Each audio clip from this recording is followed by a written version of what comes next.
കേരളത്തിൽ മയക്കുമരുന്ന് കേന്ദ്രങ്ങൾ സജീവമായി പ്രവർത്തിക്കുന്നുണ്ടെന്ന് ആഭ്യന്തരമന്ത്രി രമേശ് ചെന്നിത്തല. യുവാക്കളെ വഴിതെറ്റിക്കുന്ന മയക്കുമരുന്ന് കേന്ദ്രങ്ങളും അതിന്റെ വ്യാപാരവും വളരെ സജീവമാണ്. കുട്ടികളെ കണ്ടെത്തി മയക്കുമരുന്നിന് അടിമകളാക്കി മാറ്റുന്ന വലിയ കേന്ദ്രങ്ങൾ ഇന്ന് കേരളത്തിലുണ്ട്. കേരളത്തിൽ നമുക്ക് അതിന്റെ വേരറക്കണമെന്ന് രമേശ് ചെന്നിത്തല പറഞ്ഞു. ലഹരിക്കെതിരെ ശക്തമായ നടപടി ഉണ്ടാകുമെന്ന് രമേശ് ചെന്നിത്തല മുന്നറിയിപ്പ് നൽകി.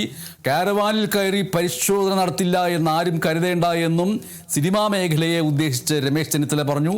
തിരുവനന്തപുരം കോട്ടൺ ഹിൽ സ്കൂളിൽ ഓപ്പറേഷൻ തൂഫാന്റെ ഉദ്ഘാടന പരിപാടിയിൽ സംസാരിക്കുകയായിരുന്നു മന്ത്രി. എനിക്ക് ഈ ലഹരി വിൽപ്പനക്കാരോട് പറയാനുള്ളത്, നിങ്ങൾ ഇത് അവസാനിപ്പിക്കണം, നിങ്ങളിത് നിർത്തണം. നിങ്ങളിത് അവസാനിപ്പിക്കുന്നില്ല എങ്കിൽ, നിർത്തുന്നില്ല എങ്കിൽ നിയമത്തിൻ്റെ കരങ്ങൾ നിങ്ങളെ തേടിയെത്തും എന്ന് അവരെ ഓർമ്മിപ്പിക്കാൻ ഞാൻ ഈ സന്ദർഭം ഉപയോഗിക്കുകയാണ്. ഇത് ഭാവി തലമുറയ്ക്ക് വേണ്ടിയിട്ടുള്ളൊരു ദൗത്യമാണ്.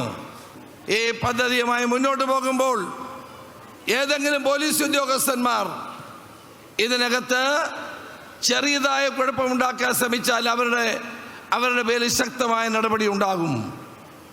അതുപോലെ തന്നെ ഞങ്ങൾ ജനങ്ങൾക്ക് വേണ്ടി നടത്തുന്ന ഈ പദ്ധതിയിൽ പൂർണ്ണ സഹകരണമാണ്, പോലീസിൻ്റെ നേതൃത്വമാണ് ഞങ്ങൾ ഈ പദ്ധതി കൊണ്ട് ആഗ്രഹിക്കുന്നത്.